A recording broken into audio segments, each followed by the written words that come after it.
First, I'd like to go over the premium pick where we provide daily recommendation. And one stock that came on our list is Morgan Stanley. We recommended it last week. It has sold off, probably 4% down as of right now from the time we recommended. But this week and next week, a lot of the banks, multinational banks, will announce their earnings. And as there's an anticipation of interest rate going up, we still are bullish on Morgan Stanley, both on the long-term conviction, where from a scale of 1 through 10, Morgan Stanley comes out as 9. And we also, short-term trend, we think that Morgan Stanley will beat the earnings estimates and will be a great trade recommendation. But in terms of some of the adjustment idea, Joe, do you have an idea of how to adjust that trade? Well, you know what, right now I wouldn't make any adjustments. If anything, what I would say is finance is one of those offensive sectors that's been beat up. As you said, we have binary events like earnings. So going into earnings, basically you should have sized this position appropriately, no more than about 1.5% to 5%. Specifically as far as Morgan Stanley is concerned, it has that diverse type of offering there where they have multi channels as far as what they derive a lot of their earnings from. So what we want to do here is just stand fast.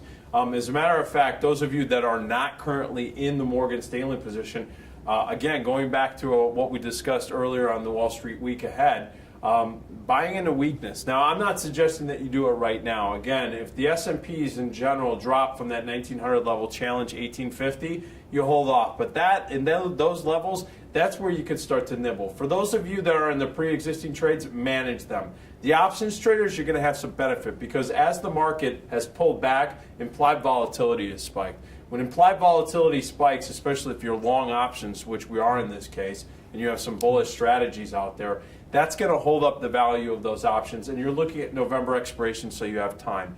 Be patient, but also prudent. The stock trader, though, that's where you want to take advantage of the implied volatility. One maintenance or management strategy that you might want to do is if you're in the stock and you want to stay in it, look at selling some upside calls. Something that's about a standard deviation out of the money in Morgan Stanley. As long as you can take in about, let's say, 30, 40 cents minimum, just something to offset just the recent pullback in the stock. That's one thing that you could look at to mitigate as a stock trader. Everything else, because you size it appropriately as far as the long options and the spread strategy, you're going to have to sit pat, wait until the binary event comes up.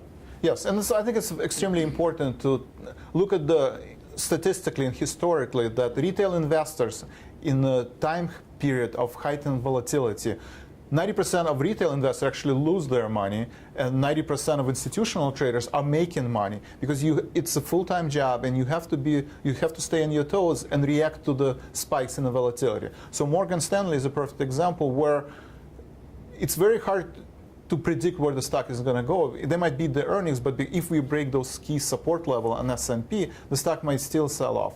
So unless you sell in volatility, one standard deviation away by selling either naked puts or naked calls or credit calls or credit put spreads, unless you have that type of mentality, if you're not comfortable in selling volatility, the prudent thing is to stay on the sidelines or close your position or sell calls to hedge yourself. But you want to make sure that you stay active because statistically during the time of volatility for the next couple of weeks, it's probably prudent if it's not your full-time job to stay on the sidelines. Right. So now I'd like to turn our attention to the weekly recommendation where we're kind of trying to hedge our portfolio. We've done some of the short recommendation. So ticker symbol SHLD, Sears, has been on our conviction list several times. We've been shorting the stock, especially in the retail sector, the multi-department store.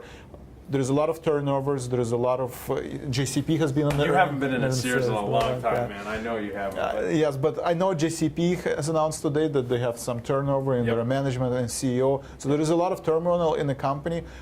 Speaking statistically, it has been on our short-term conviction list where we are bearish on the stock for the next 50 days. In terms of a long-term conviction, anywhere from 6 months to 18 months, we've been bearish because they haven't met their earnings estimates in terms of they decelerating their cash flow.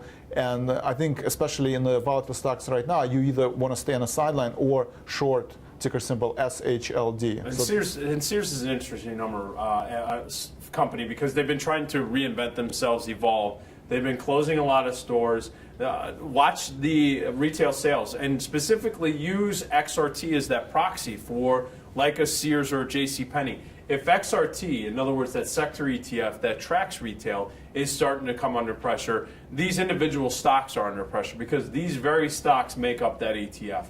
And if you start to see, and as you said, the long-term conviction on this, it's bearish. It's been bearish for a while. And again, their margins at Sears specifically have been under a ton of pressure. As I had said before, they've been closing stores. They've been trying to manage inventory. Their strategy has been moving away from bricks and mortar and maybe managing some of their other bricks and mortar businesses like the automotive and other tools and things of that nature a little bit more effectively, but they've been removing a lot of the clothing shelving space and trying to put that online, trying to optimize their margins. It's an interesting tactic. It's one that's going to take time, but sales just haven't been racking up for these large box retailers, and we want to keep an eye on that. And in this environment, you got to stay on your toes. And so with this being on the long-term conviction list and the short-term conviction list of being bearish on the Tradespoon side, as a trader, I look at that and have some confidence of looking at opportunities. Those opportunities are probably going to go around along the line, strategically speaking, of doing the spreads, because you want to mitigate some of that volatility and time risk when you're doing options. If you're going to get into the stock and you're going to short the stock outright, have very solid parameters. You want to have a buy stop above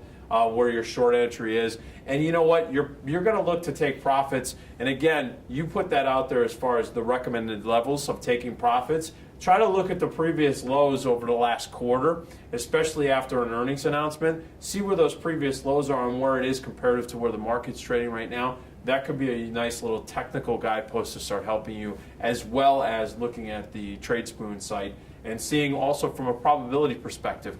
When you look at that probability graph, they're giving you a one standard deviation move up or down probability. If there's a 20% probability of touching that downside level, you should probably have that target of taking a profit above that, because there's still an 80% probability of it not occurring. So yeah, so stay on your toes with the retail sales number coming out and watch those the other names in that sector as earnings start to come out. You could see some more volatility.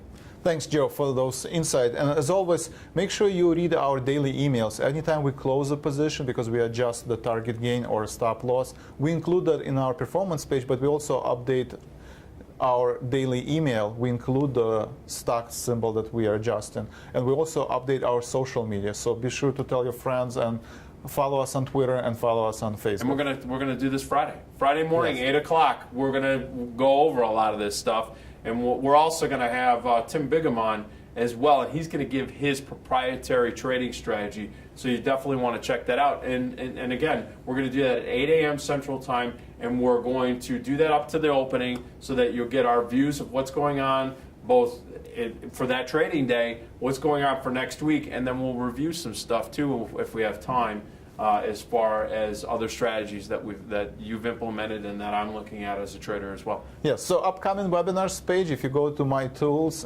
if you're a Tradespoon subscriber, you go under My Tools, upcoming webinars page, and you will see all of the webinars that we have on Wednesday, Thursday, and Friday.